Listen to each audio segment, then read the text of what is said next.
Mr. Chair, you're now live. Thank you, and welcome to everybody attending the 21 June 2022 meeting of the Annapolis Transportation Board.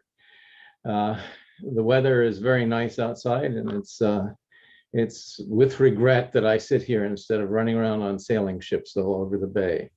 But we have interesting stuff to do, and so I'm calling the meeting to order. We have the luxury of digital communications so that the roll can be kept by simply looking at the images on the screen. And I would like to approve the agenda and the prior minutes. So I will take a motion to approve the agenda as distributed. So moved. Is there a second? Second. And in favor? Okay, the chair recognizes a majority. And the next item of business is minutes. We did not have a chance to approve the minutes at our last meeting. So this time we have two sets of minutes to approve. They were distributed yesterday, and I hope you had a chance to look at them. I will take a motion to approve. I approve a motion to approve, seconded motion to approve minutes, approved minutes. Second. Anyone? There must be a second out there. Come on, Tara. Sure, second. I'm Okay, doing thank you. attendance. Mr. Chairman, I do it. I cannot vote nor second these That's motions. correct. I wasn't present, so. That is correct, and we'll get to that later. All in favor? Aye. I see a majority. So the minutes of the past two meetings are approved. The next item on the agenda is public participation. I have no notice from the website of any public participation. And so we skip on to the actual agenda. The first thing I would like to do is actually, I'm going to skip down to item number 5 on membership. The membership of the Annapolis Transportation Board is nearly complete. I think there are 1 or 2 vacancies, but we can welcome 2 new members. Taylor Waters, who I see has appeared on the screen. Welcome to you. She is representing St. John's College, and it has been some time since there was a representative from St. John's here, so I'm very happy to have you here indeed. Would you like to say anything, Taylor? I'm happy to be here. I think it's important what you're doing, what we will be doing. And I think the interest of the college regarding parking and free transportation around town and bicycle safety, it's important for us. Good. And I confess I have scooted across St. John's on my bicycle a number of times. Am I breaking rules? All right. And secondly, a new member, John Giannetti. He is not exactly a new member at all. In fact, he was in a former era chairman of this transportation board. John, would you like to say a few words after my words of hearty welcome? No, thank you very much. And it's great to serve with you. I appreciate, I know I had a conversation with my my alderman who's present here, and it's great to see Brooks, and I'm glad that his agenda includes transportation issues. I think it's a great group. I think if you took a Venn diagram or maybe a pie diagram of everybody's brain in Annapolis and things they're concerned about, I think everybody's would have an overlapping section of transportation. I think it's a big issue. And I think bikes, I'm glad that Mr. Chairman is concerned about bikes. I think we can improve things very quickly and easily in Annapolis. And with Hillman Garage down, I think there's going to be the onus is upon us to come up with some creative solutions around the city to get people around for the next couple of years. So I'm excited to be part of this. Thanks. Thank you indeed. A nuance is that I am informed that neither of our 2 new members are yet sworn in by the mayor. which makes you technically unable to vote. Okay. But I hope you and he will cure that very soon. Are you scheduled yet for swearing in? I thought it was, I was told it was going to be a consent vote by the council. I didn't know we had needed to be sworn in, so. No, I Oh, think yeah. there's an actual swearing in. Yeah. Okay. And during next- COVID, I mean, my swearing was virtual, so it's easy to arrange. Good, good. And then the second bit of news about membership is that 4 of us were reappointed. David DeQuinzio, Carol Kelly, Beth Dolezal, and myself. So we are on for another term. The next item on the agenda is the Transportation Department, but since we have a visitor from the council in the person of Brooks Schendelmeyer, I will ask you for your pleasure on whether you would like to go now or later in the agenda. I got an appointment at 9 o'clock, so if you let me go a little bit sooner, I can squeeze in dinner between this and that other appointment. Oh, And- come Good for on. you. No dinner I for the know I hard work. look like a guy who could skip a couple meals, but you know. Yeah, we had you later in the agenda because we were hoping you could leave another meeting you'd been scheduled for to come here, but you're here early. So why don't you take the floor now to talk about 0922 and your proposal for off-street parking ordinance. Thank you, Mr. Chairman. So, folks, I'm going to give you the same presentation that I gave out to the Planning Commission back in March or February, I believe. But 0922 is a little more limited in scope than the overall conversation. So what's important to keep in mind, a couple of important things to keep in mind before I begin the presentation is, one, 0922 will only be applying to restaurants, dining establishments, taverns, food service, essentially. And the other big thing to keep in mind is 0922 is part of a bigger push for parking requirement reform. I am going to be working on more of things on this nature. So you probably, if you want, you're going to see me coming in front of you for parking reform, parking requirement reduction or elimination for things like retail, for things like housing. So my presentation is going to be keeping it a little more general and focusing on that because this is something I'm going to take a lot of bites at the apple with, but it's a good thing to keep in mind because the things that hold true for this are going to hold true for those other things, and how parking requirements are fundamentally bad for our city. Great. Now, if you don't mind, Mr. Chairman, I will do a screen share. Wonderful. All right, folks. I always got that fun thing of trying to make everything work. That little Yeah. icon down at the bottom, it gives you a full screen. Boom, there we go, baby. Yeah, there it Let's is. see it. Hell yeah. All right, folks. So 0922 and parking reform, how ending parking requirements will help our environment, increase our walkability, and help build a community. So the fundamental issue with parking requirements is they create what Jane Jacobs and the Death and Life of Great American Cities described as the border vacuum. This is a overbuilt, underutilized parking lot. It is by the Kohl's, the now Lidl, what used to be a Shoppers, the Chick-fil-A, and even at its peak time, where I took a picture of right here, this parking lot is fundamentally underutilized. This is not even a third full. It's not even a quarter full. It is wasted space that is hostile to people. It is hostile to community spaces, but it spreads out our city with a dead sea of asphalt. Parking requirements hurt our environment because it forces businesses to put in impervious surfaces that serves no other purpose other than car storage that doesn't even get fully utilized.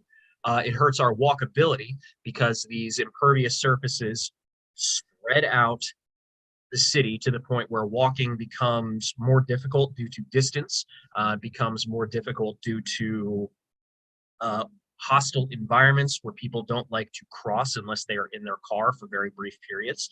And it also forces more people into the car, because if you're not able to walk to a place effectively or pleasantly, you're going to find other methods of transit. And in Annapolis, due to this spreading out, it is going to be hurting. That's going to be in automobiles. It hurts our community because of that dead zone where people don't really enjoy spending time in. And so we just get this in and out car storage sea of asphalt that wastes valuable space that can be better used for things in our community. And it just hurts our city. This is a dead zone that has just clear cut everything for asphalt. The environmental impacts of parking requirements, I'm going to start this by quoting Lewis Mumford: "The right to access every building in a city by private motor car in an age when everyone owns such a vehicle is actually the right to destroy this city." Let that sink in a little bit. If we make easy, convenient, park in front of your thing the biggest goal of city policy, which currently it is, we have just paved over everything. You cannot, by the very law of things, find a space directly in front of them at all times. It has the parking requirements create more impervious surface. They create more sprawl due to the spreading out problems. They cause more traffic congestion because it has been actually proven. There is data out there, and I will cite the sources on this later, that more parking induces demand for more driving. More cars on the road, more driving means more traffic congestion in a limited space. And it also hurts transit. Transit needs a certain density to actually function. In the case of Annapolis, I'm assuming this is bus systems. For an effective bus system, you will need a minimum unit of 17 units per acre to have an effective bus system. Parking requirements prevent us from getting that. We are essentially going to be treating transit as an afterthought with these things in place.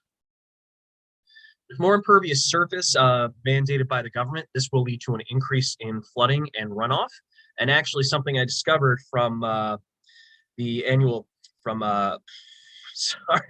research paper, which I cited down here, that each percentage of asphalt will actually increase flooding risk by 3.3%. See, by City Dock, this has increased our amount of flooding in City Dock very significantly. It creates more sprawl. The parking requirement attacks the nature of the city itself, subordinating density to the needs of the car. This is by Michael Manville, How Parking Destroys Cities. By forcing everything to be spread out, we have actually see very frequently in lots of Annapolis where parking lots are actually bigger than the buildings they are supposed to serve. This is one of the developments just off Forest Drive off South Cherry Grove Avenue. And as you can see, most of the land for this isn't for the buildings. It's not for the restaurants. It's not for the retail establishments. It is for car storage.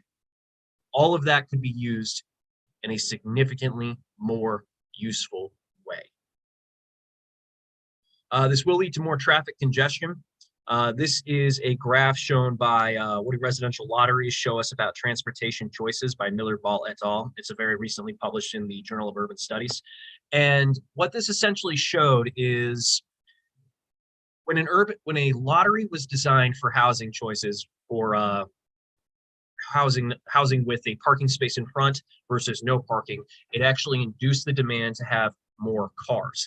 The same is true for retail spaces, and the same is true for retail spaces, for restaurant spaces, and everything else. It is the presence of a parking space that causes people to want to drive more frequently, because it hurts the ability to walk effectively, of transit effectively, or to bike effectively. And something that I do want to note is that during the climate crisis, the personal automobile is the largest producer of American greenhouse gases. 29%. This is from our EPA. It hurts our ability to have transit because, as I stated earlier, in order for an effective bus system, you need about 15 to 30 units per acre. And parking requirements prevent this density from occurring because they demand by government policy that you need to put in this much spread out space for car storage. This is a photo from the Bay Ridge Giant, another one of the infamous overbuilt parking lots, and it was created not by developer choice, but by city policy. And this is another peak hour time in a lot that does not get more than a quarter filled. This can be put to so much better use, but the city mandated that they have this much parking. I want to stress this again during our climate crisis, but improving parking policies is our quickest, cheapest, and most politically feasible way to achieve the social, economic, and environmental goals that Annapolis strives for.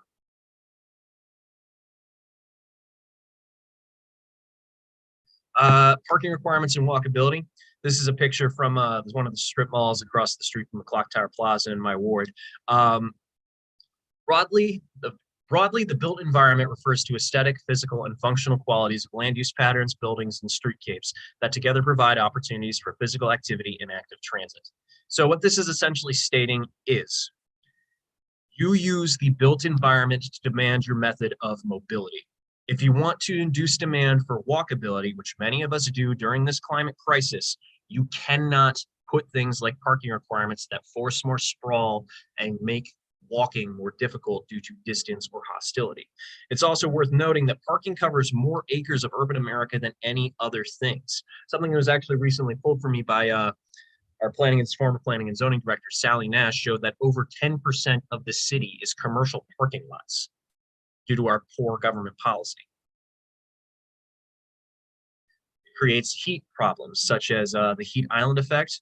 Large asphalt covered parking lots will create a 1 to 7% higher temperature during the day and increase the temperature 1 to 5 degrees at night. And these are exacerbated during heat waves, which we are increasingly getting during this time of climate crisis. And this also hurts walkability and bikeability because people don't like feeling cooked. So these large impervious surfaces full of black asphalt create these heat islands. And so because we don't feel like walking during the heat, getting our clothes all sweaty, you get in your car as a mobile air conditioning source. And that is exacerbated by these large dead seas of asphalt. By spreading things out, they create more sprawl, as I've said time and time again, which makes easy access on foot or on bike more difficult. And this actually strands older and disabled individuals that cannot drive safely. Parking requirements contribute to the impact of when you are no longer able to operate your motor vehicle, you are now trapped. Walkability is liberation, and parking requirements fly in the exact face of that. And this is shown by the AARP's Walking Audit Toolkit and the 20-minute village concepts, where they stress allowing more things like mixed-use development, allowing things to be closer together. Closer together. And I'm going to start this with quoting Robert Ping from the Walkable and Living Communities Institute from the AARP. Walking is a more comfortable experience when you're not passing vast parking lots or blank walls with no windows. We need to induce demand for walkability in this climate crisis. Due to the inducing demand for more driving, parking requirements create a hostile condition for basic safety of pedestrians. Pedestrians deaths actually rose about 4% in 2020 from 2019 due to more people out on the road causing less congestion. Due to actually less congestion, so drivers went faster, hurting more pedestrians. And about 30% of pedestrian accidents are actually in parking lots themselves. And these large asphalt parking lots encourage faster driving speeds and lead to more frequent and severe accidents. I am showing a picture here of Upper West Street by the McDonald's. I will tell a little personal anecdote. I've actually been hit crossing that curb cut due to the large parking lot that induces drivers to kind of get a false sense of security for zipping around onto an overbuilt strode, turn quickly into the parking lot while pedestrians are going. And I got a nice little love tap, I guess you'd call it. In every major American city, pedestrian deaths are part of life. Often the victim is a child. The news cycle is predictable. First comes the victim blaming, then the driver blaming, and throughout it all, the crash is called an accident, as if it were not preventable. I really like this quote because so much of our driver and pedestrian behavior when it comes to these fatal accidents is due to the built environment itself. When a road is wider and more spread out, drivers feel safer going faster. You can kind of get this feeling yourself when you drive down Spa Road going into downtown or coming out from downtown. And It's a wide overbuilt road with a speed limit of 30 miles an hour, but drivers frequently, due to the sheer size of it, speed up to 40 miles an hour, 45 miles an hour, and those are lethal speeds for pedestrian collisions. Community impacts of parking requirements. By forcing more space to be dedicated for car storage, you end up hurting business productivity because businesses are now forced to spend more of their upkeep onto a space that isn't really producing anything for them economically, and community place building due to creating these hostile conditions where people do not like spending time in. Because they require these enforceable regulations, it's wasted space. One of the more interesting aspects of parking requirements in the city code is that if you have an unused space in a building, it actually keeps that space unused. A good example of this currently is the location of the strip mall containing Jerry's Subs and Pizza. There is another applicant trying to get into that space, which is empty, but due to empty retail space and parking requirements for empty restaurant space, the city is blocking a new restaurant from going in and using that spot that was previously serving an actual source of an actual business. Something that I also want to point out is on-site parking can increase costs $2,000 to $20,000 annually in maintenance costs and in lost revenues. And building new parking spaces actually adds 5 to 15% to the monthly cost of rents. That's not just for residential units, that's for business units as well. This is one of the more interesting maps put together by a member of the American Planning Association. I am looking forward to getting a deeper study on this. That was part of our recent budget that just passed. We'll be doing a deeper dive onto something like similar. But what this shows is the financial value of parcels of land in the city of Annapolis. And you can break it down by pretty much the parcel and general neighborhood. But one of the interesting factors is you look at the areas that are denser, that have less parking because they were built in an era before parking requirements, produce more tax dollars per acre than areas that were built later, where parking requirements were very strictly enforced.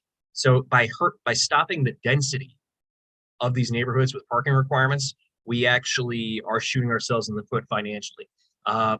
I look forward to showing some later studies when this comes out through the city of Annapolis specifically, where it's going to show that these more spread out neighborhoods also have a higher infrastructure cost on the part of the city. So we'll be losing revenue on these more sprawled out parking spaces. Brooks, this point about economic value tied to density is one that Charles Marone, who runs this Strong Towns initiative that is really quite popular around the country, it keeps making over and over again.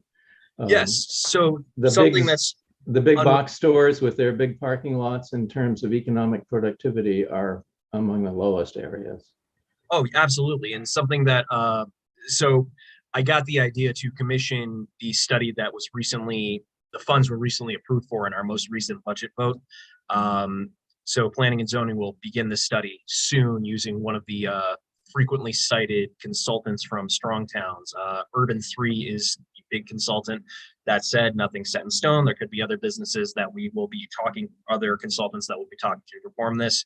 But this was just put together by a member of the American Planning Association who did it pro bono. So I'm looking forward to getting this along with showing the revenue produced of actually showing the expenditures per parcel as well. And I think what we're going to see is the inverse, where these more spread out areas not only produce less for us, but also end up costing the city significantly more.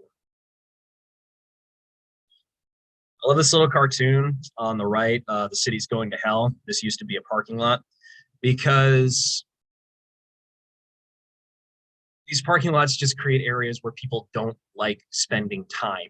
You store your car, you get out, you go into wherever your destination is, and then you get out of there and you get back into your car and you drive, polluting the planet and creating all this other areas. So one of the benefits that we've seen during this pandemic period with our temporary allowances of outdoor dining and using parking lots or other spaces is that people have come to socialize again.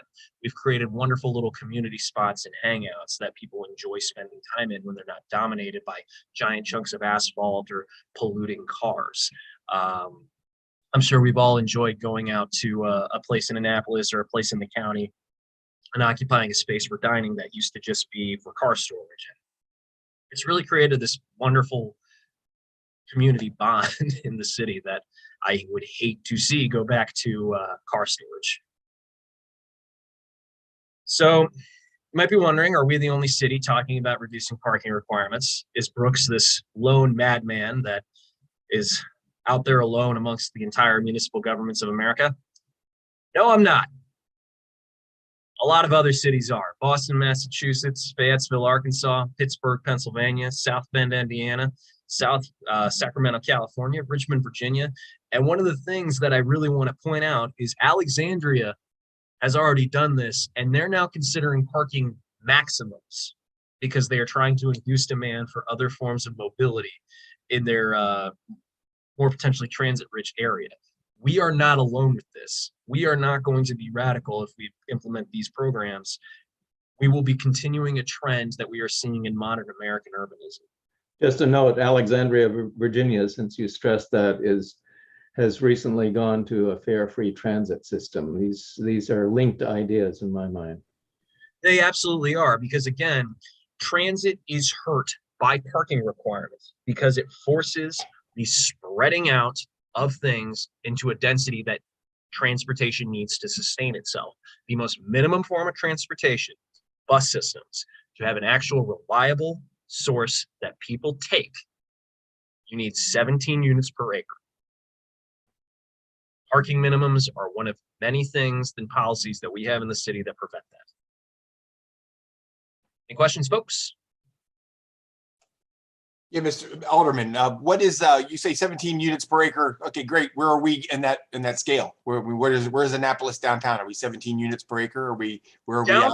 Downtown, so I don't have the exact specific data of how many units per acre broken upon by neighborhoods. Downtown, I can pretty confidently say, yes, we have 17 units per acre in downtown. It can effectively have transportation systems. That's why one of the more effective transit systems that we do offer for free, the new Purple Shuttle, is able to be operated quickly, frequently, and popularly. When you get into other areas of the city, such as Eastport, West Annapolis, you're close to it, but you're not there. And I also want to add, when I say units per acre, this doesn't necessarily mean residential units specifically. This also includes business units, commercial units. It's just units where people want to be, to either live or shop or just be. And once you get out of like West Annapolis, Eastport, and downtown, that density doesn't exist. City policy specifically prohibits it, meaning the rest of the transit system is just sort of flailing around. And it's why when you see areas out in the more suburban parts of the city, transit's incredibly underutilized because it's just inconvenient to get to, since you have to walk larger distances to get to a stop. And then that stop doesn't take you to anything convenient. So once you get on the bus in Annapolis, you'll go to another sparsely spread out area and you have to do another large walk, do your business, do that another large walk back, probably across a big parking lot, get in that bus, go back. And that's why our transit system in these more far-flung suburban areas just isn't up to speed. It just can't function with this low density. I think you're going to find a lot of people who are of the same mind as you are. I certainly am. I like what you're saying. And, you know, the downtown Annapolis area, I'd love to have some of those, what do you call it? The storage spaces for cars, the car, Car storage. The car storage areas turn into parks, and we all know about Hell Point and what we plan to do. So the question is, you talked about at the beginning, several bites at the apple. What bites are you planning to do, and how long is the city council on board, and when can we start biting this apple? Well, this is the first bite. I'm going to say now, probably my next step is going to be with residential parking requirement reform, because not only does that impact the ability to do transportation and inducing demand for driving, it also adds a significant amount to housing costs during the middle of a housing crisis. And then I'll probably move on to things like retail, because when you look at retail, I think there are some great opportunities to address things like food deserts in the city. Parking requirements prevent us from reusing space that already exists into food service like that, into food retail like that. I think a good example is in the city code. There is a law that says if you have a building that was created before parking requirements were implemented and it becomes defunct, either due to being destroyed or abandoned, you can't actually reoccupy it or rebuild it unless you add those additional amount of parking requirements, which adds a lot of expenses. It adds a lot of restrictions for space, and it essentially guarantees that a destroyed piece of property stays a destroyed piece of property. Brooks, I have just a word of caution on the number. I think this density argument is useful and carries some truth to it. But the word of caution that I would add is that I think it's a little more complex than that. For example, if you take portions of a fixed route system, which fail to meet that threshold number that you gave, I know for a fact, because I've used such systems, that systems can be very successful in spite of portions of that system falling below the threshold. I think it may depend more on the density of the destination than on the density of the source of passenger traffic. So it may be complicated. I mean, something to keep in mind is the density of the destination. You can induce demand a little bit more if your origin of a trip is less dense than that. A good example is park and rides that we have in the county. But something to keep in mind is the lack of parking requirements in those denser areas convinces people to get out of their cars and take this alternative transportation method. I'm going to tell a little bit about myself. Some of you guys have heard me say this before. Some of you guys have not. I'm probably the only member of the city council that actually takes transit as part of his commute daily. I know what it is, and the reasons why I don't get in my car and drive into my office in Washington, D.C. is because it's hard to park. Some people will say that's bad. I think that's actually a good thing, because that encourages people like me to get out of their cars, to get in a bus at a more frequent, to get in a bus at a different point, and that takes our car off of the road that much sooner, improving traffic, improving our environment, and improving the overall economic productivity of places. Good. Mr. Chairman, Any I'll other? wait for you to call questions. I think we got two more. Oh, we do have hands up. I'm sorry. David? Yeah, good evening, everyone. And Alderman, thank you so much for a great presentation. I'm just delighted to hear beyond imagining. I'm just so thrilled to hear someone younger than me quote Lewis Mumford. That was one of the more interesting things I saw, and something unrelated to this presentation was that him and Jane Jacobs, the two originators of new urbanism that were the backlash to the forced suburban sprawl of the 1940s and 50s, did not get along or see eye to eye on a lot of things, except for parking requirements cause these dead border vacuum zones that attack the very core of cities and communities that we all say we want to build. Yeah. So if we say we want to build these things, this is a very common sense way to actually get that to happen. People don't like hanging out in giant parking lots. Right. And yeah, it's interesting. They were ignored and ridiculed in their day.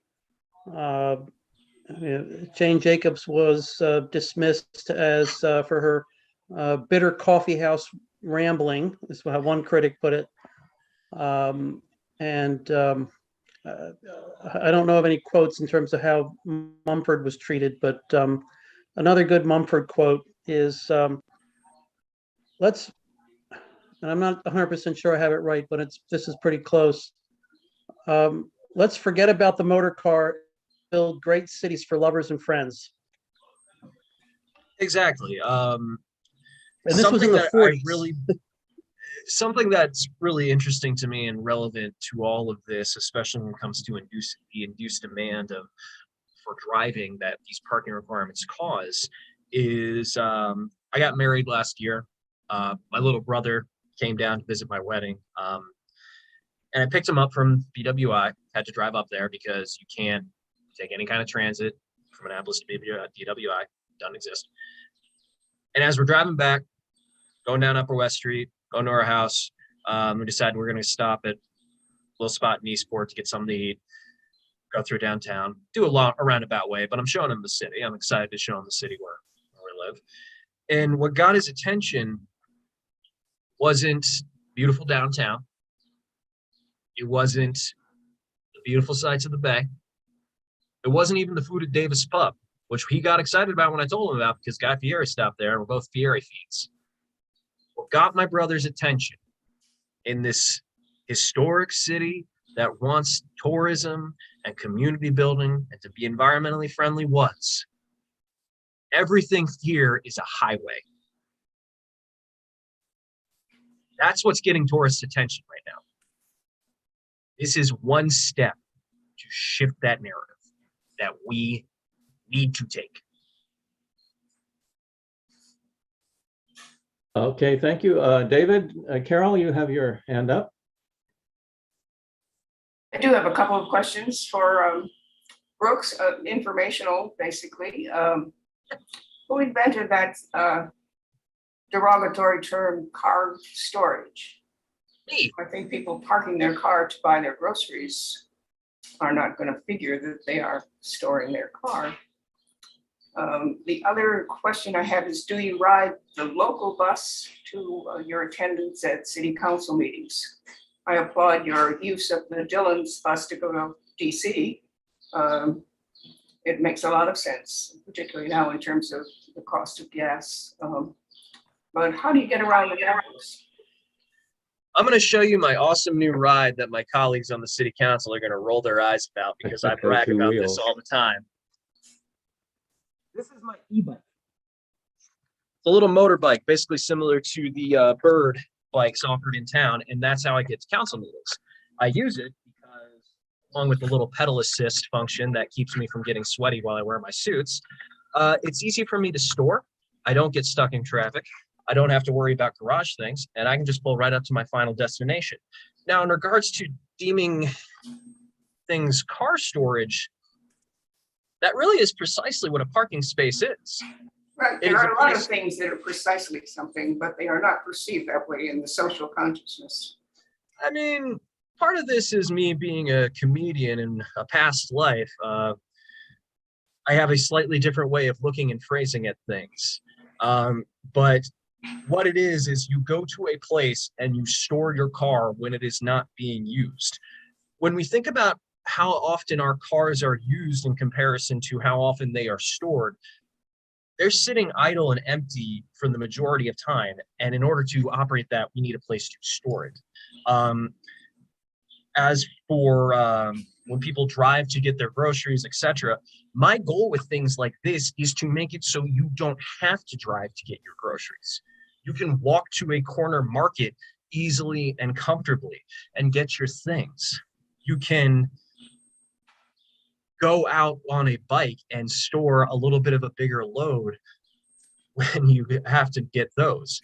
But by eliminating things like parking requirements, you can actually bring about a more compact, environmentally friendly city that people can walk around and get things at. Good example I like to point to is everybody pays so much money to travel out to Europe, to explore Paris, to explore Amsterdam, Hamburg, Berlin, London, these beautiful cities that Americans pay thousands of dollars to get to and vacation in. And we go, man, this is so charming. I love how I don't even need my car. I can just walk everywhere. Well, part of that is because in the 70s, these cities decided, let's stop accommodating cars and let's start accommodating people. Well, a decision of that nature made by a municipal entity could certainly change things around. But in the meantime, you will have a lot of 55, 65, and 75-year-old people who will not be able to hop on a bike like you ride to your city council meetings.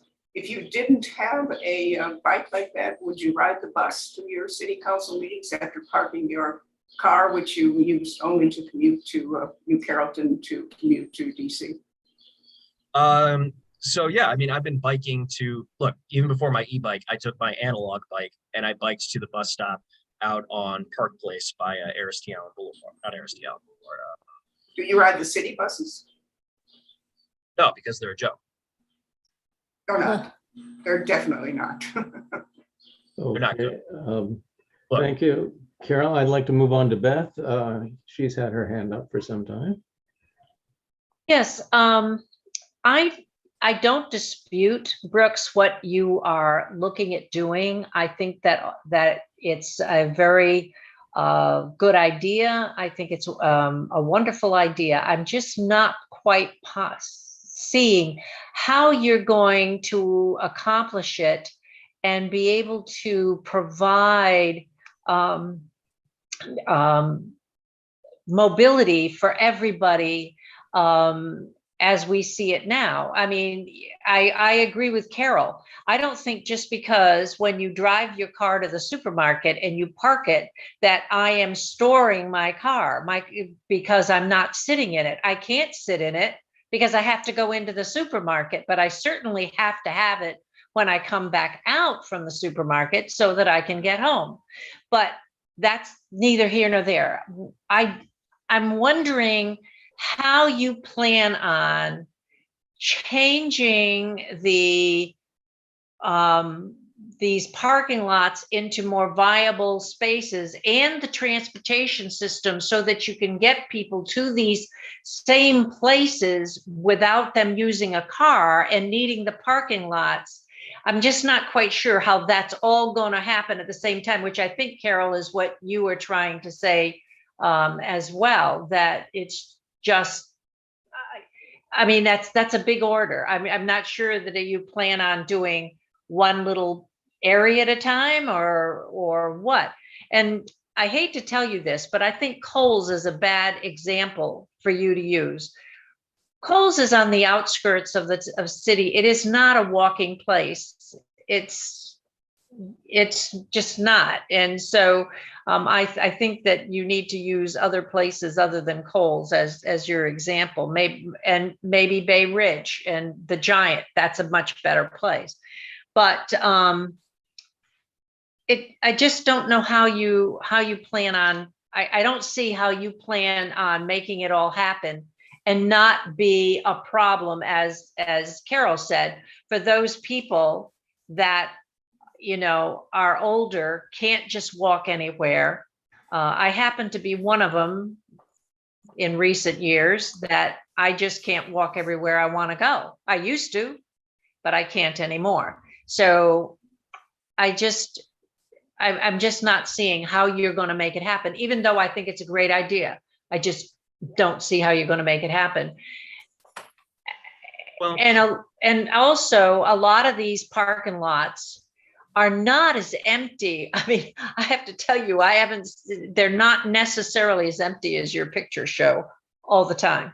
And so I think, it's just one of those deals where you hit it when it's empty and I hit it when it's not so empty. So, but anyway, the biggest thing is, how do you make all this happen all at the same time? Because you got to. this won't happen all at the same time. This will actually allow a very gradual shift and change. 0922 is probably going to have an immediate impact on a very small amount of places. Very small amount. What this does is it allows the policy choices that makes those outer far-flung things that aren't very walkable. Those were done by our policy choices. We said we want this to be a giant nightmarish asphalt. It's not And we it's forced that those cities undisputable. do not interrupt. Yeah, that's not what we're talking about. We're talking about your not what happened before and how it is. We're talking about your proposed changes. Yeah. This will allow a gradual shifting and redevelopment of spaces that are underutilized. Okay. The immediate impact will be very small. Even if all of these things happen tomorrow, the residential, the retail, they all happen together and they happen tomorrow, the immediate impact will be very minimal. But what this does is on redevelopment purposes, when things are redeveloped, when things are changed, property owners want to shift what a space is being used as. They now have a little bit more flexibility. Maybe your local neighborhood now is able to put in that store that's now 10 minutes from you, and you can actually walk to that comfortably. This is why I pulled a lot of these concepts from AARP's livable and 20-minute communities section of their website. They buy into these things to make a little more walkable neighborhoods because car dependency traps older Americans when they cannot use their car anymore.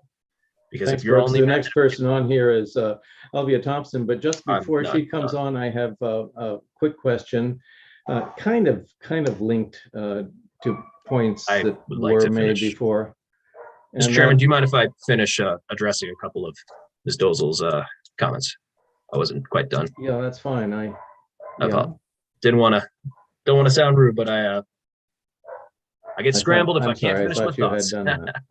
I wish you would. Yes, In thank you. regards, so this is pulled from AARP's Walkable and Living Communities sections because they have seen how the lives of their members, of Americans that are retired, Americans over 65, has actually improved dramatically when cities take steps like this, because it increases their independence, it increases their overall mobility when cities stop prioritizing convenient, easy parking all at once. There's also this notion that if we do this and say you don't have to build parking, no one will build parking. Developers will still probably provide some. It's just not going to be this government mandated inflexible number created by a pseudoscience that exists entirely to justify its own existence. Like, explain, why does the system currently go, oh, for this many tables, you need this much spots for this much capacity? It's nonsense. A business owner or a builder has the ability to figure out and decide how much parking do I need for my space in order for it to be economically successful. And finally, with the overall, I'm hitting them at empty times.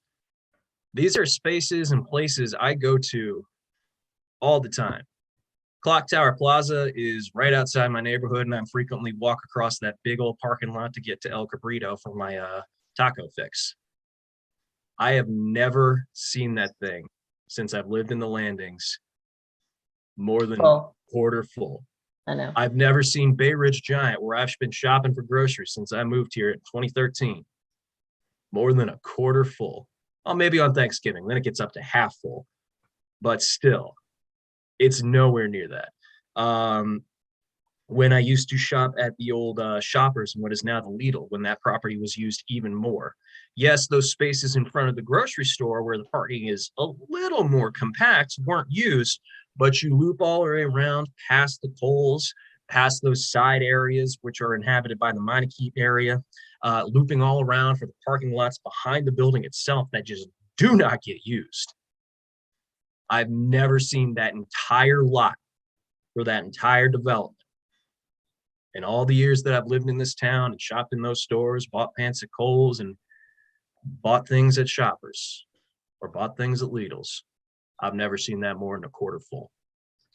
Brooks, These my requirements eyeball agrees force with dead, yours on this underused density thing. spaces. Yeah. So Brooks, do you see developers just if they're allowed, you know, the law changes, the code changes, do you see them taking up parts of their parking lot and creating more buildings so that it becomes a more compact shopping area? Now, and maybe places for people to sit to and stuff, but also as you know, more buildings and stuff. Is that what you see? So that it's a more compact, kind of cityfied, but you know, it's off over there, but it's still kind of, you know. I'd love to see that. Yeah. Something that I would like to do, and I hope to start addressing by the end of this term, is actual sprawl repair and depaving incentives. I had a meeting with a woman from an organization called Depave Chicago, who has come up with special tax incentives, both carrots and sticks, for having developers and property owners tear up these dead, useless hunks of asphalt if they're providing things that are more useful to a city and community, things like parks, trees, housing, just endless possibilities that are better used than these underutilized strip malls. Okay. Great, thank you, Brooks. As I said, my eyeball kind of agrees with yours. I pay attention to parking lots as I go around town. And my estimate is that they are mostly lightly used most of the time. The Elvia is, I wonder also, just before turning to Elvia, we had a presentation by the chairman of by the president of the Eastport Civic Association, who had objections that you are well aware of, and I think they center mostly around inconvenience to residences and residential parking. Do you have any sort of rejoinder to those kinds of objections? Well, first of all, I do not believe that there really is the degree of parking problems that his pro-sprawl advocacy is arguing there is. There is difficulty finding spaces in front of your final destination in popular areas around the world. That's just how popular areas work. One of the other issues that he has actually kind of balked at as of the last planning commission meeting, and something that has been proven to address this in the book, The High Cost of Free Parking by Donald Shoup, is implementing parking permits and metered streets. So it seems like he's just simply trying to preserve the status quo, which I am not that sympathetic towards during a climate crisis, during a housing crisis, during a space crisis here in our city, when all of these free, convenient parking has shown that it just exacerbates all of those issues. Great, thank you. Elvia, you're next. Hey, Brooks, you answered most of my questions, but I just wanted to say thanks for thinking outside the box or outside the parking spot. But Well, just one thing I want to say, I went up to Newport, Rhode Island a few years ago, and there is literally nowhere to park. So as a tourist, a visitor to that place, I have to tell you, I will never go back there. It was so unfriendly. And I just would hate for Annapolis to turn into that. Now, if we have, garages or something where people who drive in from other places do have a place to put their car, hopefully their electric car, right, Brooks? I have thoughts. I'll talk offline. Then great. But just, I just don't want us to lose track of the fact that we don't want it to be an impossible place to operate. That's all. But I think you're on the. Nobody goes there anymore. Is that the idea? Yeah, exactly.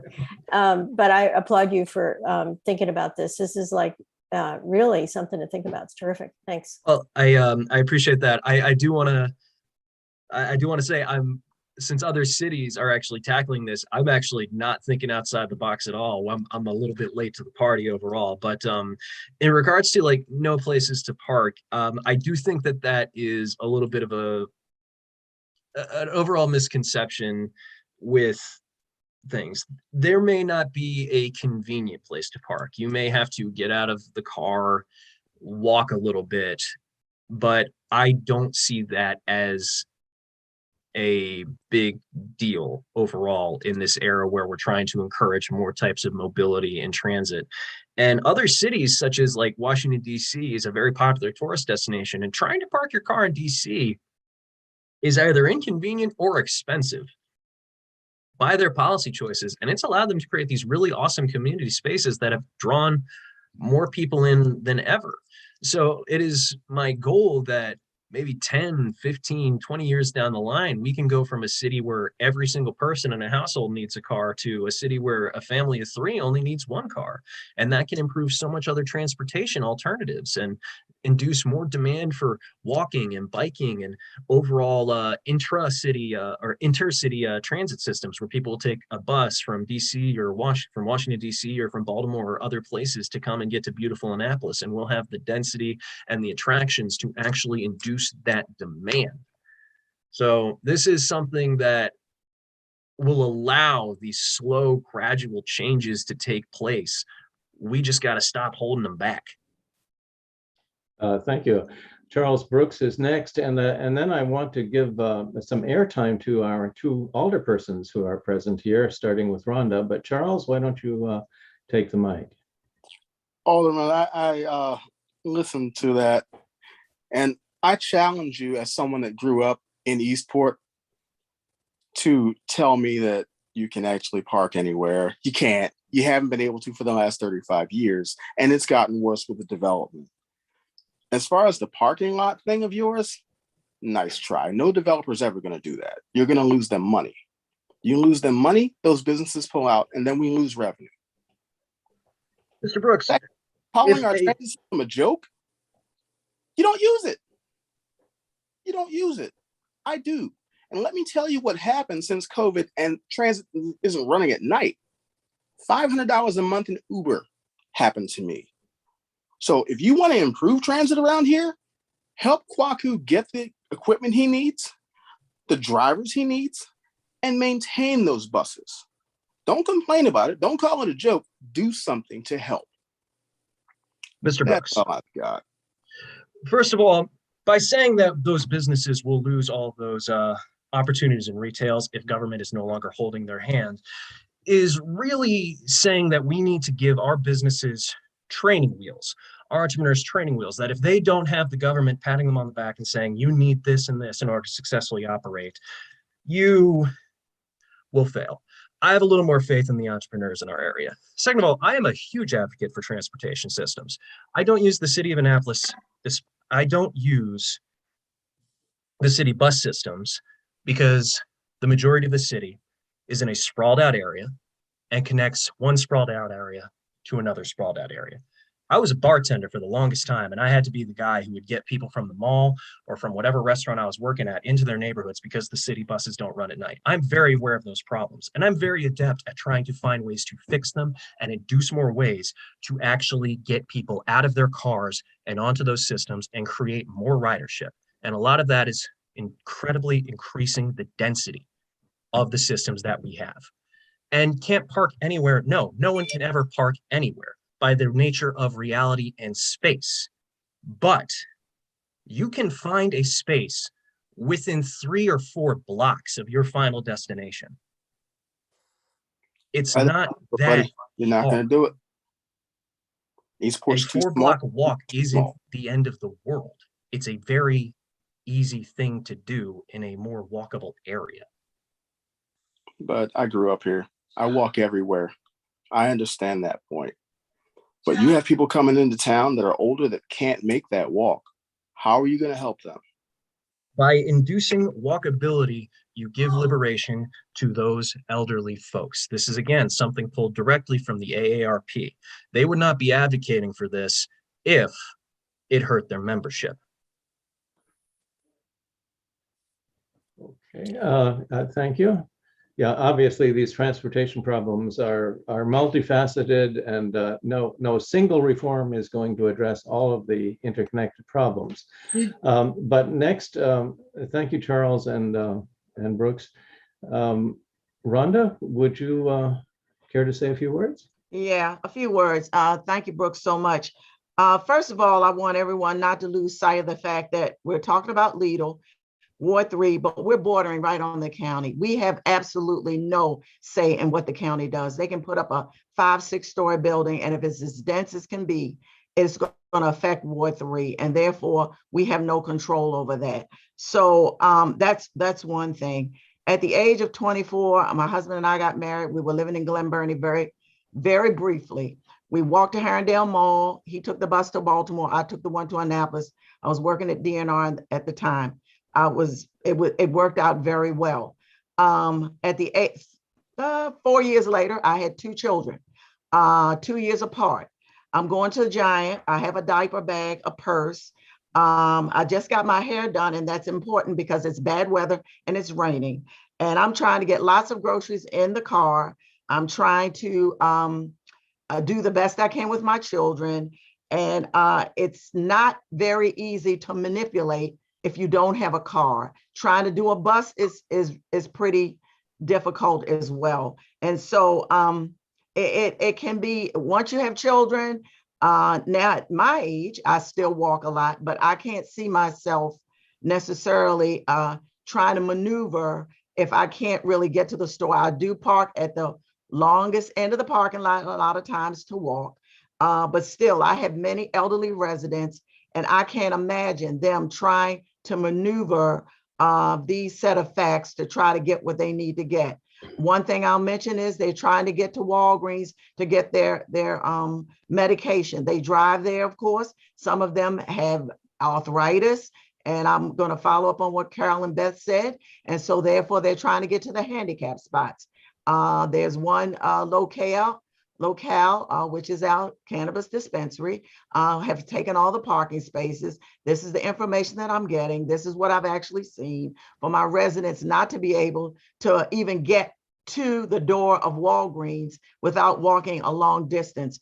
Once I don't have these ailments, but many of my residents do. And this is something that definitely, if it's going to be rolled out, is definitely going to have to be done in long phases. Once you get a certain age, what seems to be easy is no longer easy. And so I get to my last point, which is resident input.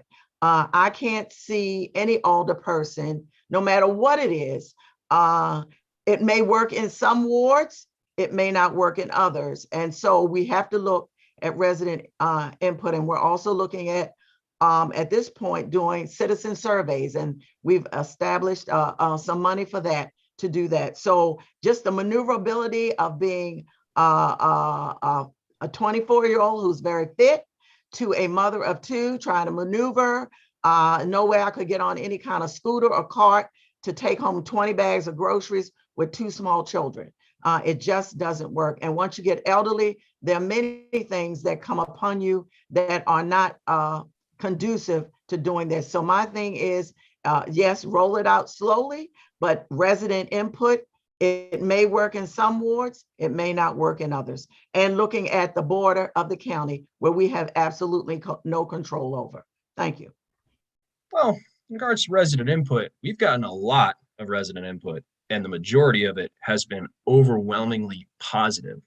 We've got over 200 emails in support of 0922 specifically because of the community space that it allows to actually be created.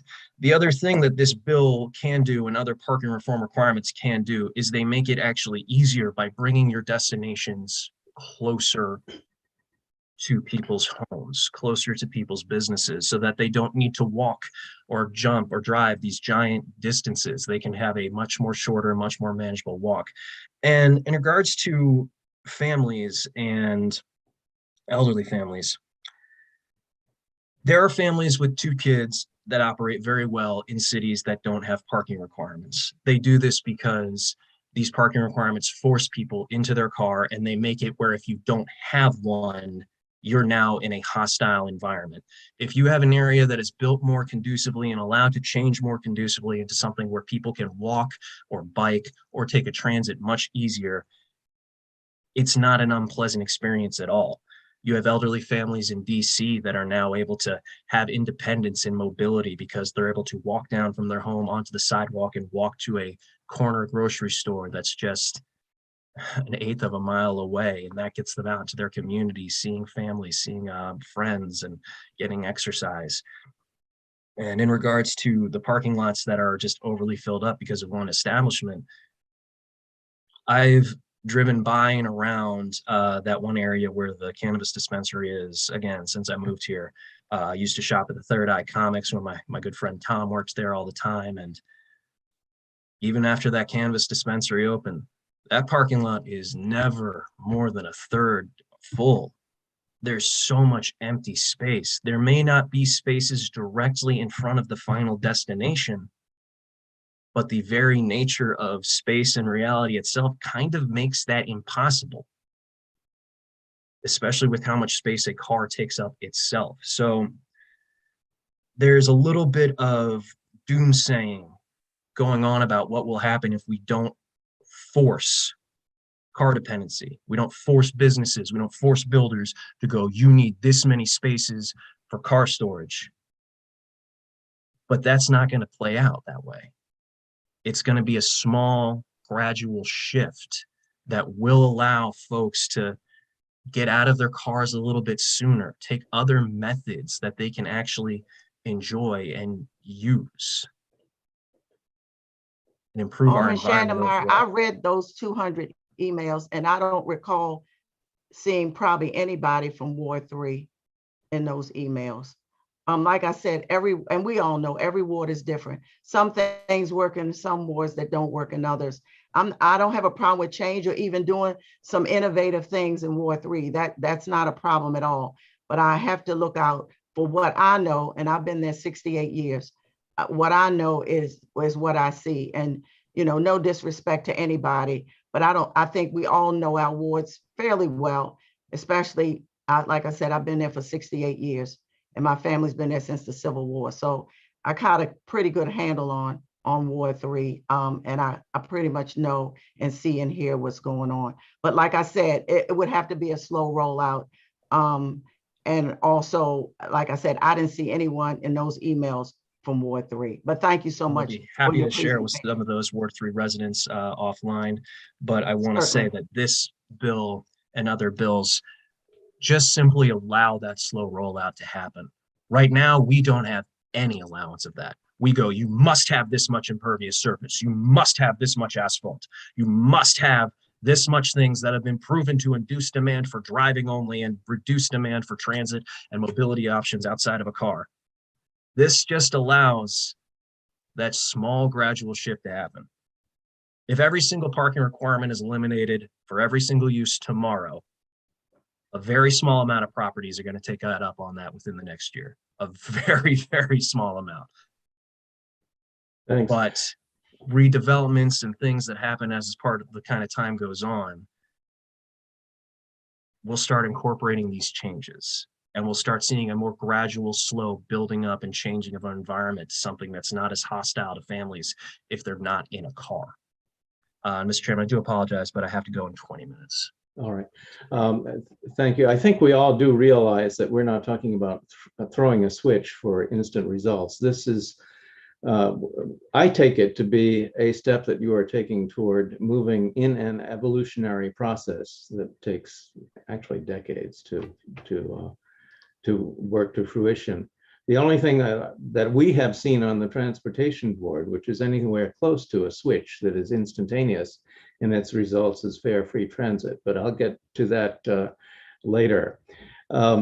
Before turning to Zoe, who had her hand up, I don't see it up now, I wanted to give Karma a chance to say some words. Thanks, Kurt. I just want to say, I know that there's lots of ideas and opinions, and some of us love cars, some of us, you know, are ready to give up those places. I appreciate that everybody has open minds, as I appreciate that everyone has open minds when we talk about things like fare free and getting to the best possible situation for our residents. I think that it takes a lot of discussions like this to really get people's opinions and get ideas out there. And some ideas might start off in one direction and move in another direction as they come to fruition. And I just think that, you know, those of us that are serving on different commissions and boards and councils, it's really our duty to be listening to each other and looking at all of the possibilities to really make things move in the right direction. And maybe eliminating some parking in some areas so that we do have a greater density of people utilizing those public transportation opportunities is really the direction that we want to ultimately end up moving. And I know that was a lot to say. I appreciate everybody listening and sharing comments and suggestions, because it can only grow and change with everybody's input. So I appreciate the opportunities. Great, thank you. All right, anything else on this subject before we, oh yes, wait, Zoe, you had a hand up. Would you like to say something? I'm going to take a pass. I mean, okay. I just want to thank you, Alderman, for your comments about walkability. That's something that I really think is we could improve upon, particularly between adjoining properties and between adjoining parking lots. I try and walk, park once and walk as many places as I can to do numerous errands, but I'm in a physical condition to do that. But often the curbs and the ability to get from one parking lot to the other can be hazardous. So I'm interested in not only your reforms, but where you see sort of some opportunities for new design guidelines that can really encourage, or in there, some of it, there are legal obstacles associated with liability and developer requirements to make improvements on one property versus the other one is under development. So I think there's a lot of aspects of the legislation that are interesting. I just wanted to just stress the walkability piece is something I'm particularly interested in. Yeah, so this is unrelated to parking requirement, like, I don't want to say unrelated, but slightly related to parking requirement form. But one of those things that actually hurts overall walkability that we really use and abuse in the city is setback requirements, both for residential and commercial properties, because by pushing things farther out from the sidewalk, you just increase that distance and you increase that hostility to get around on foot.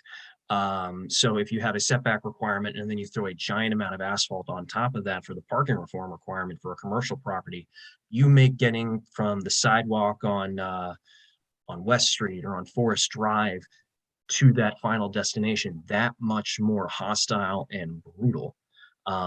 I will happily walk over a mile in a very nice built urban environment where there's cool things to look at and see, and buildings are closer, creating shadows, and you have trees and things, than I will walk a half a mile in Annapolis on some of these more sprawly areas, because it's just so unpleasant. So my goal is for this to allow that gradual shifting of things to increase that walkability over the next 10, 15, 20 years. All right, thank you. Before closing on this topic, are there any other comments, questions, and so forth for Alderman Chandlermeyer? Quick, Kurt, if I may. Just real quick, Alderman Chandlermeyer, I'm not sure I'm saying your name right, but I fully support everything you said. It was a great presentation. I'm behind you 100%. Thank you, sir. And Ms. Ashmore, I did send you the presentation per your email, so you can. Yeah, I'd love to get it. Thanks. Great, thank you. Well, Brooks, thanks so much for coming to talk to us. And thank you for the work that you've done on this issue. I can't speak for the board, but I'll speak for myself personally. I think you are on the right track, and I commend your work. Thanks, sir. Bye, folks. Thank you. Moving on, I'm fiddling with the agenda a little bit. If Kwaku is at hand, I would like to invite him to give his update for the transportation department. Yeah, thank you, Kurt. I'm here. I've been listening to a very interesting presentation. I look forward to writing the review or talking about that from Brooks.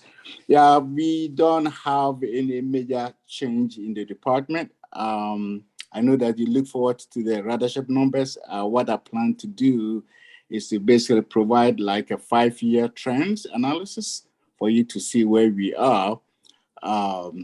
Still, the director's position is vacant, so it's not been filled yet. So we are still waiting. I think that's all that I have. No major development in the department, unless you have some specific questions for me. Yeah, we can do this offline. We posed 6 questions through you to SP Plus regarding the use of passes and so forth, and basically 2 of those were answered.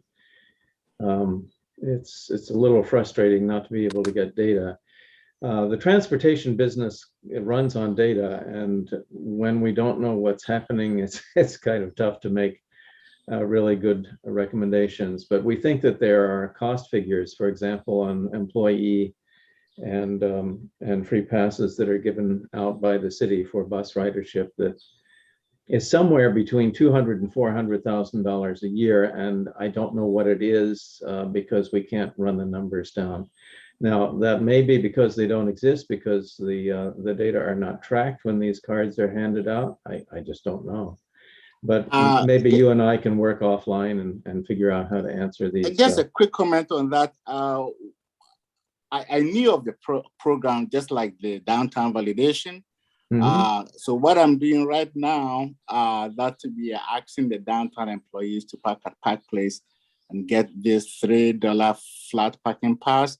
I have created a spreadsheet to track how many are being utilized or being issued out. And hopefully, once they update the equipment at Park Place, I will be able to retrieve how many of those that were issued were actually used, and I can get to that information. What you have asked for, personally, I don't have them. And I have asked SP Plus and I haven't got anything back from them. So it could be that it's not being tracked well, but I have put something in place to basically track, at least beginning this fiscal year. I just started, I believe, last month. So I have a record of few businesses who have asked for the parking validation to park at Park Place, and I keep track of that. So hopefully I'll be able to build that database that will help. If it's not now, in the near future, I should move forward to look at more revenues to support the transportation service. Thanks. The irony here is that we did our level best to evaluate the cost of fare free, and I think we did a pretty good job within the definitions that we adopted. But we're frustrated by the fact that it seems that larger sums of money, which are dispensed by the city in the form of free passes for basically affluent people who drive cars, those larger numbers are just given away with no tracking. And so I think one of our recommendations will be, when we get to it, is that tracking systems and auditing systems be improved so that we know what we're spending our money on. May I ask for clarification, because there are two types of validation passes. Yeah, I know. One of them is a kind of a flat rate, just like the one I just described, where the downtown employees who park all day for $3 flat rate. And when they are leaving, they will issue both, or they will give both the ticket and then the flat rate parking pass to the cashier so that they can pay the flat fee. The other one that I'm aware of, and I believe they were of limited scope, because when I was in planning and zoning in downtown, sometimes we have visitors that come to do city business, and then they will ask for that parking pass. So that one is free. That's all that I know, but no, there are two more. There are two more besides the two that you just described. Okay. One is you can talk about it. The free 2-hour pass that is given to every city resident, and then finally the free passes that are given to city employees. So those are the others, and I confess that we think when the numbers lie in that range of $200,000 to $400,000, but we confess to uncertainty because we don't think they're being tracked. But I'll work with you offline on that, if that's okay. Okay, that's fine. All right. The next thing on the agenda, thank you, Kwaku, is a question for Kwaku, Kurt, if it's all right to ask it at this point. I'm here. Do. Because I'm worried that you might slip away, Kwaku. I listened in on the your presentation to the budget. The Finance Committee, I guess it was, or it was the council listening to the final budget proposal. And it was very informative. And I want to thank you for the comprehensive approach you took to explaining everything in all of its complications to the council and directly to the public. I think that some of what you said that day in terms of specifically fare-free transit, and particularly in terms of the expansion of bus routes so that more people are gaining access to transit. And in that regard, the connections that we are starting to make with the county. And I would welcome your presentation of that, that information to the board at some point. My personal interest is at this point very much in the regionalization matter, but I'm more than probably many people on the board at this point aware of the complications involved in attempting to cooperate extensively with the county about transit. But you are the voice of wisdom in this area. So at some point, Kurt, I think it would be advantageous to have Kwaku present to us what the present policy at least considerations are about regionalization and fare free transit and other things. Kwaku, just as an aside, I got the sense that one of the complications with fare free is that it will complicate the grant access program that is very much in place right now for supporting transit in Annapolis. Okay, let me make a quick comment on that. Fare free will not complicate the existing grant revenue that we get, because I have looked at the grant agreement. There is no relationship between your ridership and the amounts of grant. What I know is that if the city decides to invest to expand the service as we have envisioned, to incorporate, say, micro transit to reach out to those lower density areas, that will be regarded as a service expansion and therefore could qualify for grant support, in particular, capital grants to buy the equipment or the vehicle that you will need to do that. The other thing I would like to comment in terms of our vision is that we'll be doing very soon a major update of the transit development plan. Now I'm speaking this without a director, so it could change when the department gets a director. But we have two goals in that update. One is to look at how to integrate microtransit into our existing transit system, so it to be fixed route and on demand for certain times of the day and during the weekends, and then we will cost it out. What kind of vehicles, what kind of schedules? The other goal would be to look at the integration with the county system. And typically for those kind of updates, we do have a public advisory committee, which in the past, we have at least 2 members of the transportation board that provide input to the consultant to come up with the ideas. So at that time, you'll be able to have or hash out or kind of make it much clearer in terms of where we want to take Annapolis Transit to, and then you can make presentation to the board in a way to solicit their support for whatever proposal that will come from that particular update. So I do look forward to that. But right now, in terms of grants, there is no clause in the grant agreement that says if you go fare free, you will reduce your grant. When we charge, you will increase your grant. No, there is nothing like that in the grant agreement. Typically. So thank you, Kwaku. That's exactly what I wanted to hear, because I didn't want to come away with the misunderstanding that fare free no would relationship complicate between our current grants. program. Yeah, no relationship between our current grants and ridership. If, in fact, if that were to be the case, if you recall, in 2014, City Council, again, did vote to increase fares by, I think, 100% and also cut service. At that time, and I did actually go back to look at the staff report that I wrote, we did predict that with a combination of fare increase and reduced service, it could reduce ridership by about 35%. In fact, recently I did the actual calculation.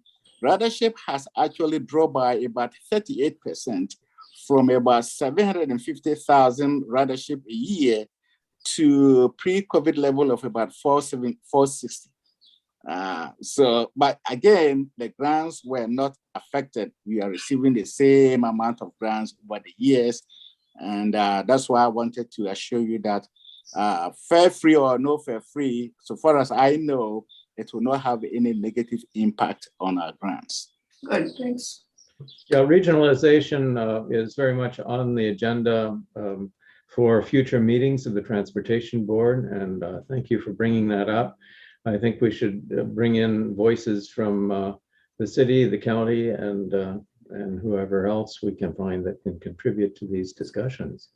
And Kurt, just to add quick to that, that particular idea actually is driven highly by our elected officials. The agreement between the city government and the county will go a long way to let this idea to actually bring this idea to fruition. And I look forward to that. I can't emphasize how strongly I agree with the proposition that policy as set by elected officials is crucially important to what happens to a transit system. And if elected officials decide that they want a transit system to evolve in a certain way, it will happen. But so long as we are stuck on business as usual, we will have business as usual. That's, by the way, I've been reading a report. It's the National Transit Summaries and Trends, just to see how we stand in terms of utilization of our systems. The cost per ride we computed to be around $13.25 in Annapolis at present when we have full ridership. And the national average for cities of our size is about $8 or so. And so that is one of the reasons that we felt that we're not getting the bang out of the buck that we could for smaller cities that are similar to us.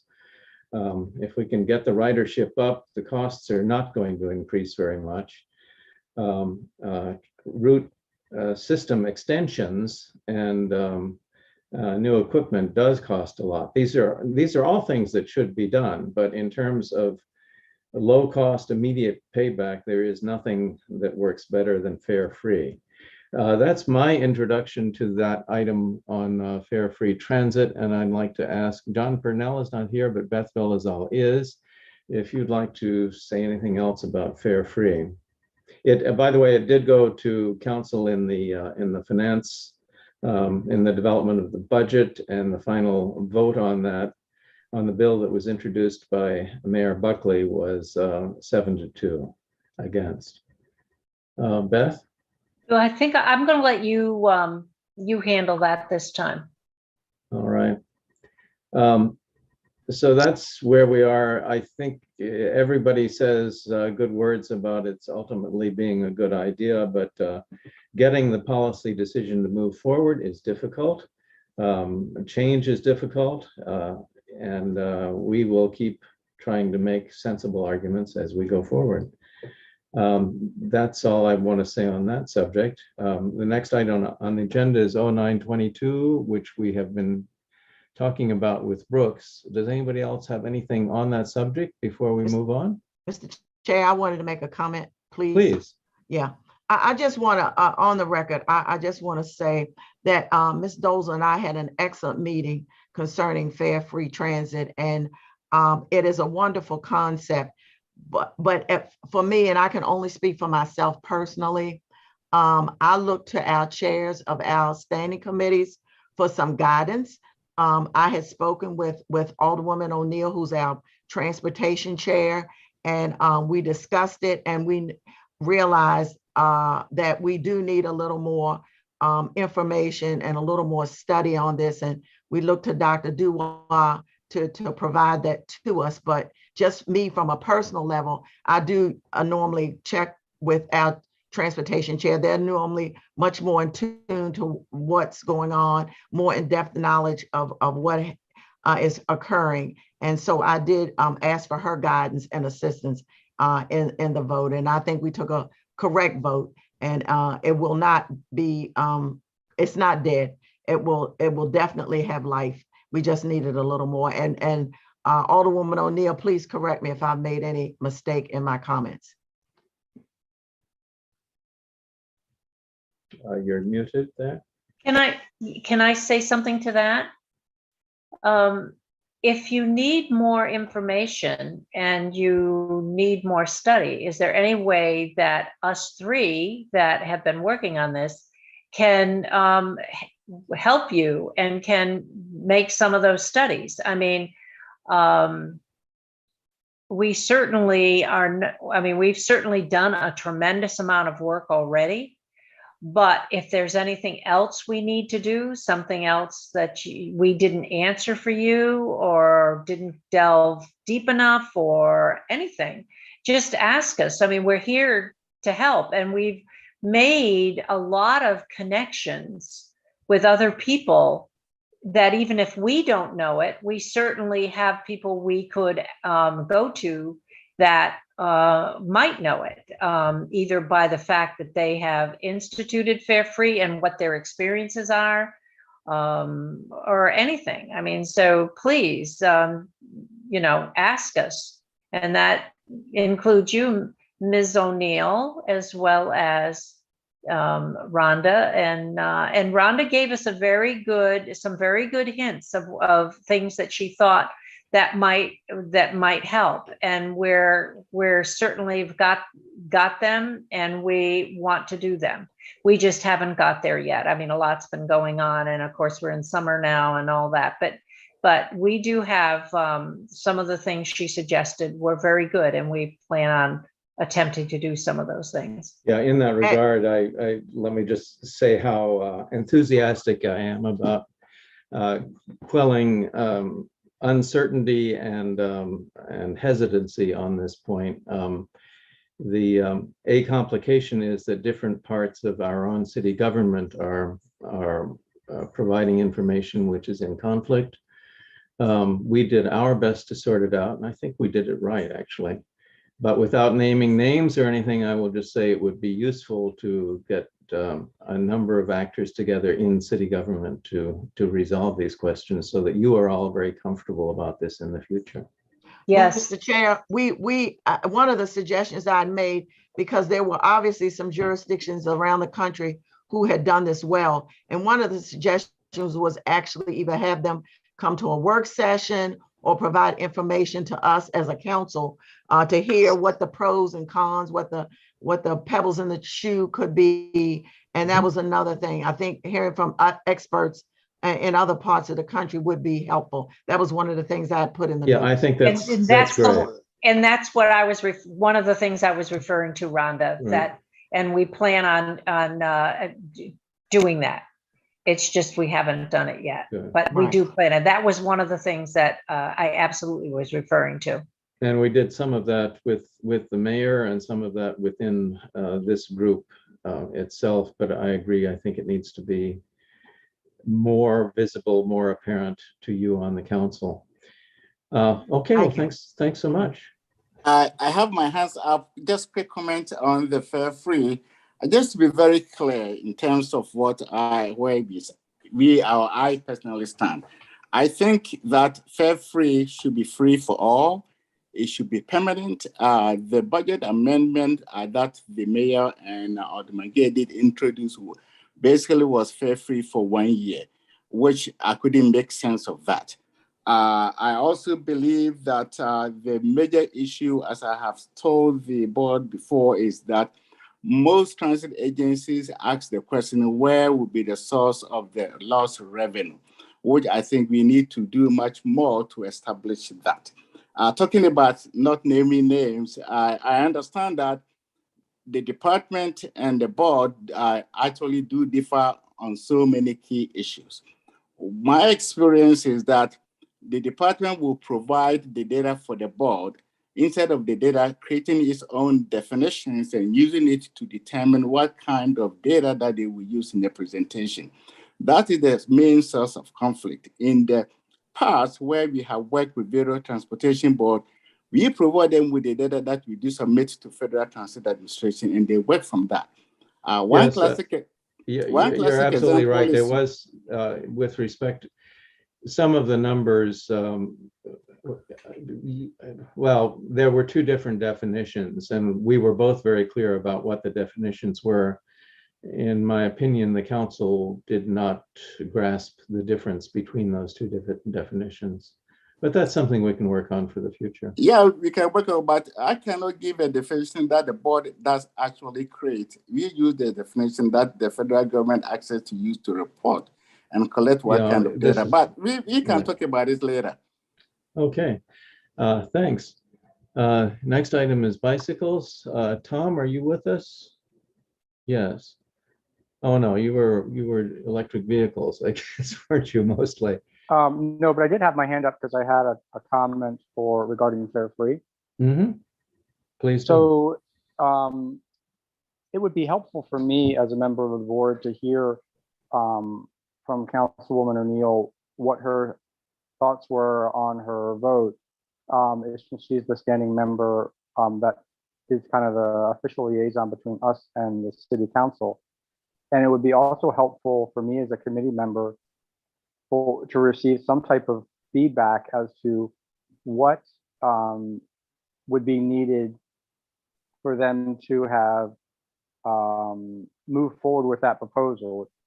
I mean, I've attended these meetings for the last 6 months, and when Councilwoman Tierney was with us, it was there's everything was positive and a lot of looked like forward momentum, and they took a vote, and a single council person voted for it, like one, and he was not even a council person who, in the 8 months that I've been on this board, has spent a lot of time with us. So to be honest, it doesn't feel like a very productive use of the 12 or 13 members of this board's time, 3 members in particular who put a tremendous amount of work into it, to do that and not receive a feedback loop consistent with the outcome of the vote. So, I mean, I think if this board's going to be effective, we really need to receive that concrete feedback loop. And if Councilwoman O'Neill is not the appropriate conduit for that, then I'd like to understand what is, or otherwise I'm just not certain that this is good use of time. Well, I can speak to that. My no vote on the issue was twofold. One, I felt that there was a large discrepancy between the committee's report on the cost of it versus the acting director of transportation's report on the cost. And we hadn't been able to figure out where that delta was coming from prior to the vote. I felt like that was, I was told when I came on to the council that one of the things that in the budget process is if you're going to discuss an expense on the expense side, you have to have a place on the revenue side that's going to take care of that expense to keep the budget balanced. And when we were told it was from the acting director side, close to $700,000, $800,000 expense that we were going to lose out on, but the report was coming in at $300,000 or $400,000. So there was that big change. I did not feel comfortable with going forward with something that, $700,000 was going to be a lot for us to lose, in conjunction with us with the parking garage down. So our parking revenues were down, the transportation and basically public transit is primarily paid with funds from parking. And so those two things combined was what led me to not vote for it. I didn't shut it down completely, and I spoke with Chairman Regal directly after that vote, the day after that vote, and told him I want to see more of the data. And we've been talking with Dr. Dua about getting that data. And one of the things that also led me to not vote for it is our current bus system. A lot of the reason why we don't have as much ridership as we have is that it's not convenient. It's not, and I've said this, Chairman Regal will remember, the closest bus stop to my house is over a mile away. I'm not going to drive a mile to drop my 16-year-old daughter off to get on a bus. She's not going to want to bike to that to get on a bus. It's over a mile away. And we talk about, expanding the bus lines and making them convenient for people. I had emails from a woman who lives in Eastport, and it takes her an hour and a half to get from Eastport to West Annapolis for a doctor's appointment using public transportation. It's less than 5 miles. Why should it take an hour and a half? There are certain things that we need to fix, and Dr. Dua had suggested that some of those things could be fixed with some of the micro transit options that he had been working on and is still working on. So there was a lot of things left dangling in the air that did not feel to me that we could just jump off that cliff and take that $700,000 cut without knowing some of these other things.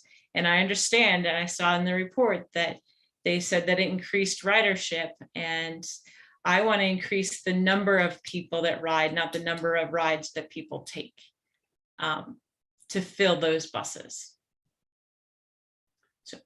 Okay, thank you for explaining your point of view on that. And we take it as a constructive challenge to try to increase your comfort level in the future. I think there are very good arguments that can be made to address some of your concerns, and we will do so. Thank you, Tom. Let's see, where are we? Is there, under new business, I have, I'll just report very quickly on a meeting that 3 of us had, and a feeling that we had that we really needed to address the big transit picture, which includes things like regionalization of our system and the counties, redo, expansion, reoptimization of the transit system, communications, such as through apps or signage or other things that increase public awareness of the existence of a system. It bothers a lot of us that you go to a bus stop and there's no information on what bus comes or where it goes. Very fundamental stuff like that. And so we have just taken it as an important task for us all to look at the bigger picture. That we started with Fare Free because we thought that this was so cheap and so fast that it was a good entry point. But we're going to now take a somewhat larger view of things and incorporate Fare Free as an element of that. But I do point out that many of the items which are valid and of concern and which we fully support, such as expanding route systems and changing the number of vehicles that are available and so forth, all involve long planning times, large expense, and major capital investment. And these are things that we just don't see happening in less than 2 or 3 years. And that's why we have started with the quick stuff first. But we will come back to that. The other thing under new initiatives was, I think we've made no progress on this, but Zoe and I were going to get together on safe bicycle paths as an element of sort of obligatory infrastructure. Right now it's on a grant by grant basis, basically, with very few set aside funds. I mean, we set aside billions for roads, but we don't have any dependable regular source of safe bicycle funding for all 3 levels of government. So we're going to look into that and see if there are some opportunities for legislative suggestions that might correct that. But Zoe and I have not met yet on this. I hope we can. Zoe, would you like to say anything about that? Nope, I'm tracking it and hoping to connect soon on it as well. Our first task is just becoming better educated about what the legislative basis currently is. Okay, that's all for the, are there any other items of new business before we go around the table that anyone would like to introduce? Kurt, if I may make a comment on the bicycle initiative that you are working on. Yeah. The city, transportation department did put out a bicycle master plan with various projects. Yes. And potentially, I believe, I haven't looked at it for a while, and potential source of funding for those projects. So I think it is online. You may want to take a look at that. Yes, I have that, and I think it's even, yeah, we have distributed that earlier. Okay. We can do that again. And the point, maybe I wasn't clear on this. There are many sources of funding for bicycle safety improvement.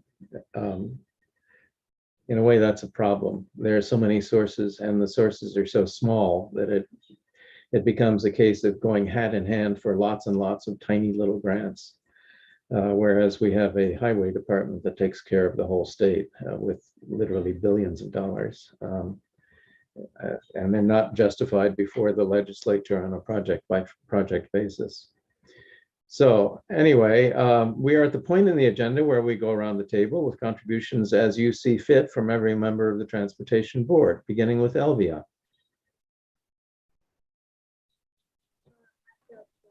Nothing to add. I think I heard nothing. It was pretty faint. Anything to add? Okay. Zoe, anything else? I don't have anything to report tonight. All right, Taylor Waters, you're new to the party. Any impressions after your first sitting with us? You're muted. Hi. No, it's all really, pardon me, it's really interesting. And I have to confess, I wasn't sure at the beginning about the parking lots, it's out by Kohl's and stuff like that, what the parking restriction was. I thought actually it was talking about a minimum and not a maximum. So anyway, I listened carefully and I appreciate being here, and I'll help out in any way that I can. Thanks so much. I have nothing. Tom Schock, you're next on the rotation. I don't have anything to add. All right, John Giannetti, again, new to the party after having been away from the party for some years. He's gone. Gone. Charles, is he still with us? Yes, I see. I have nothing else. Okay, well, thanks for your remarks earlier. And Kara Psawinski, there's an ambiguity. She said she was going to resign, but she hasn't. So we have to look into that.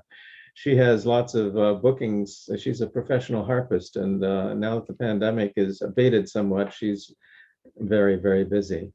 David DeQuinzio. Whoops. Are you with us, David? My internet froze there for a little bit. Nothing for me this month. Okay. And Carol Kelly? I continue to, as you can tell from this evening's comments by me, that I'm focused on the regionalization and particularly alert to the transit service itself right now, because I'm finally back on the buses extensively now. I would just like to take a moment to thank the council people who are here this evening. We are getting into some pretty serious matters in terms of Annapolis mobility as a board, and it's very gratifying, at least to me, and I assume other board members, that the council members are participating with us in these discussions. These are complicated issues, as Kurt has pointed out, and Kwaku as well. These are long-term policy considerations and adjustments. So to have the three people who are here tonight and others involved in the discussion at the board level is very is wonderful. Thank you. And I echo that sentiment. That's very important to me, and I acknowledge with gratitude your participation with us in these meetings. And then finally, Tara Ashmore. Oh, and John Purnell and Vince Harriman are away tonight, unfortunately, but Tara is the last of us here. Yeah, and I don't think you called out Beth. I just want to point out, I have all the names written down and I Did I don't skip over don't her? recall. How can I? Shame on me. I don't know. My only comment is how delighted I was to see the birds, the scooters that are out and the bikes that are electrified. And just, I haven't tried them yet, but I thought that was pretty interesting to see that service drop on West Street and parts of downtown. Yeah, I am too. It's not without its own little controversies. And I'm reminded, did I mention the Vita Fiets program of Amsterdam the last time? Anyway, I was living in the Netherlands just after they had performed the Witte Fiets program. That's the white bicycle program. And they put free bicycles all over the town. And they were very popular. They were used by everybody, but their numbers were diminishing week by week. And it turned out people were throwing them in the canals. And our first Bluebird scooter has gone into into Spa Creek. I hope we don't see a lot more of that. Yes, intentionally. Yeah, that's right. There are nasty people out there. I'll have to look that up. Thank you. So Beth. Yes, and I think Tara has forgotten that she was going to comment on the initiative that we're working on together. Yeah, you know, it's interesting. It didn't make the agenda. Well, that's okay. You could. This is your time to talk about it right now. All right. Yeah, let's get it on the agenda. Beth and I did get together and talk about parking and parking permits. We've got 3 basic issues that we're going to explore. Excuse me, this is residential parking. Residential parking, right. And we do hope to meet with Ellie and perhaps Alderwoman O'Neill. And we've got some emails out there trying to line up potential times to meet. But we're really focused on 3 things. One is just non-resident. The other is voters getting permits when they're non-residents, and then handicap renewals, which is really more of a state process, even though the city puts in the signs. Anyway, more to come. We just wanted to let everybody know that we did look at that and have narrowed down what we're going to focus on, and we will follow up and give you updates. Good. Well, if and when you have items of substantial progress and concrete recommendations that you think we should be making as a board, by all means, tell me and I'll put it on the agenda. Thank you. All right. I think we've come to the end of our agenda. Can I make one more comment, Mr. Chair? Please. Thank you.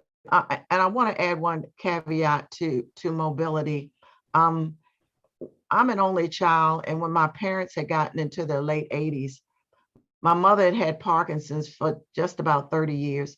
My dad had been a diabetic for 45, and trying to get them to their doctor's appointments, taking them to the grocery store and all the things that they really wanted to do and get out to do, but it's proved kind of difficult. But I still wanted for them to maintain some sort of connection with the community and church and all of that. It really is a difficult situation, and anybody who's gone through that knows exactly what I'm talking about. And those are kind of some of the things that are really happening in some of these wards. So I just wanted to make that one statement. I think that's worth mentioning, and really brings it all to bear when we talk about mobility. It is different for everyone. I'm blessed to be able to walk miles myself. I'm 68, but everybody can't do that. And so I just want to be cognizant. Again, thank you, Carol and Beth, for bringing that to our attention. Thank you so much. That's an incredibly important point. Thank you for making it. The transportation system has to serve a broad range of clientele, those that are physically fit, those who are not physically fit, young people, old people, those who are wealthy, those who have so little money. Every day is a day of desperation. And that's the broad spectrum we have to be thinking about as we make transportation improvements. I remember one day in church, and a lady came to me basically chastising me for not having my mother in a wheelchair on a cane. And my husband turned to her and said, she doesn't want either. And so unless you've been down that road, you really don't get it, I guess. Yes. Is the best way to say it. Yes. Mr. Chair, just a quick comment here. Yes, we do have the ADA service available for people with disabilities, no discrimination based upon your purpose of trip. We take people to the swimming pool, to grocery stores, doctor's office. So that is available. And that is one service that the city needs to look at it because of the fare. Yes. Most of these people are on fixed income. They have disabilities. One way fare is $4. So that's one thing. The other thing I forgot to mention is that we plan to bring back the evening purple service beginning the first week of July. That was one service that we really wanted to turn it into micro transit service because of the lower ridership, and it doesn't serve the entire city. But we will return it as it was before the COVID. Hopefully, it will be part of our initial micro transit pilot project when we start sometime getting to the end of the VIA contract with the city. So that is coming up. But the purple service, evening service, will be coming back the first week of July. Thank you. Dr. Duwa, yes, I am very aware of that, and it works for a lot of people. On a personal level, my mother was extremely self-conscious about her situation and a very proud person.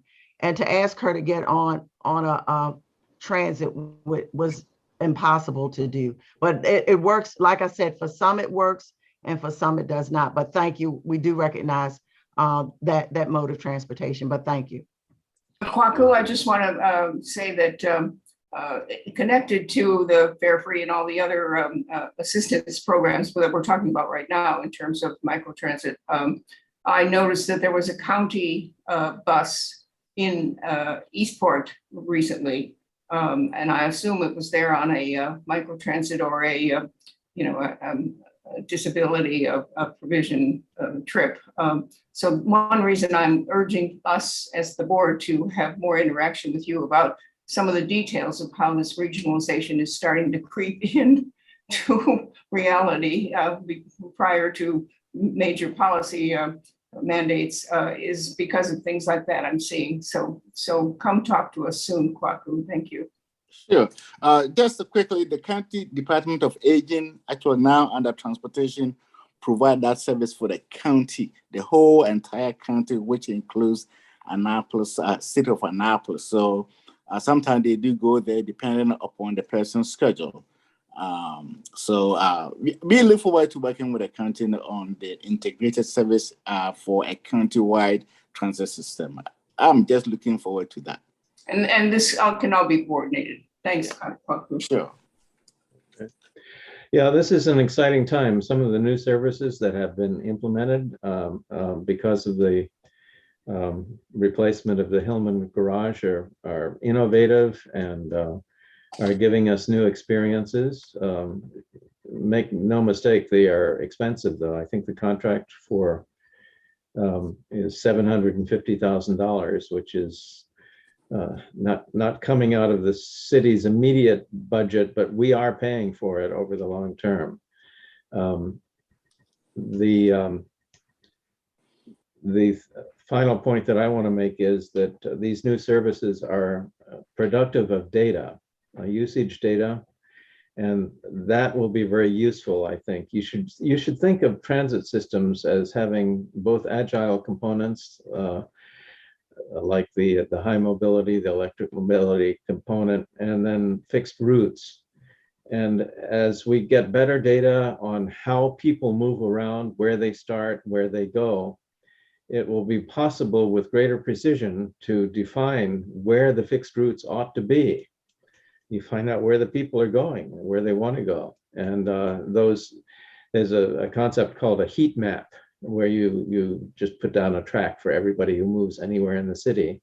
And since everybody has a phone nowadays, we know how every single person is moving. You can get these data from Google.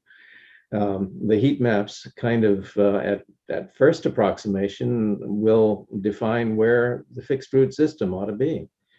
So I'm looking forward to discussions using these new techniques and new data to make our transit system better than it is now. That's all I have to say. And I think we've covered a lot of ground. I will take a motion to adjourn. Beth? Motion to adjourn. Okay. So Second? move. All right. In favor? Aye. Aye. Thank you, everyone, for coming and participating.